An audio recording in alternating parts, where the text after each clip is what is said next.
Hello guys, આપણા mini બ્લોગનો day 5 આપણે નીકળી ગયા કારખાને જવા માટે। આપણે પહોંચી ગયા કારખાને। આપણે બાટલી મારી, પછી આપણે વીંટો વાર્યો, પાછી બાટલી મારી। તો રિક્ષાવાળા ભાઈ આવી ગયા ને ઉતાવળ જેટલી હતી કે એની આથે પતરા કાઢવા માંડ્યા। બોલો, એને ફટાફટ નાળા ખોલ્યા ને ભરાઈ દીધી ફટાફટ રિક્ષા।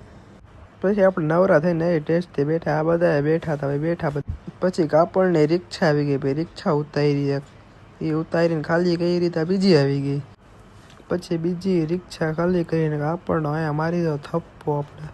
પછી હાળી નીચે આવીને હુકાવવાની હતી તો આપણે કરી દીધું હાળી નીચે આવવાનું ચાલુ। પછી હાળી નીચવાઈ ગઈને આપણે હુકાવી દીધી હાળીને। પછી બાટલી મારી આપણે, પછી વીંટો વાર્યો, પછી રિક્ષા આવી ગઈ, પછી રિક્ષા ઉતારી। આપણે નીકળી ગયા ઘરે ખાવા જવા માટે। આપણે આવી ગયા ઘરે ને ખાઈ પીને થોડીક વાર બેઠા તો અરમાનભાઈનો ફોન આવી ગયો, મને મેકી દે ચોકડીએ। આપણે એને ચોકડીએ મેકીને પછી જો પાછા નીકળી ગયા ઘર સાઈડ અને આપણે પહોંચી ગયા ઘરે। તો અરબાજભાઈનો ફોન આવ્યો કે હાલો કારખાને, તો મેં કીધું હાલો જાય કારખાને। આપણે પહોંચી ગયા કારખાને। પંકજભાઈને તો 2 કરોડની મીટિંગ ચાલુ હતી, બોલો ઓહો। પછી આપણે વાર લીધો વીંટો, પછી આપણે ઓલી સવારની હાળી હુકાવી હતી હાળી લેવા માટે આપણે ઉપર આવી ગયા।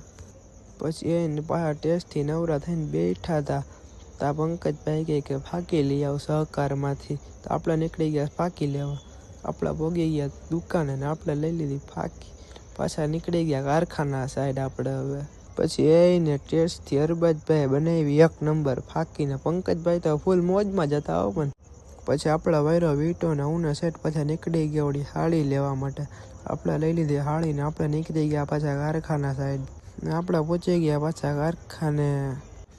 પછી નીકળી ગયા આપણે ઘર બાજુ જવા માટે ને આપણે પહોંચી ગયા ઘરે। આજનો મિની બ્લોગ અહીંયા લગી, આપણો મિની બ્લોગ ગમ્યો હોય તો ફોલો કરો અને બધાને ચાંદ મુબારક।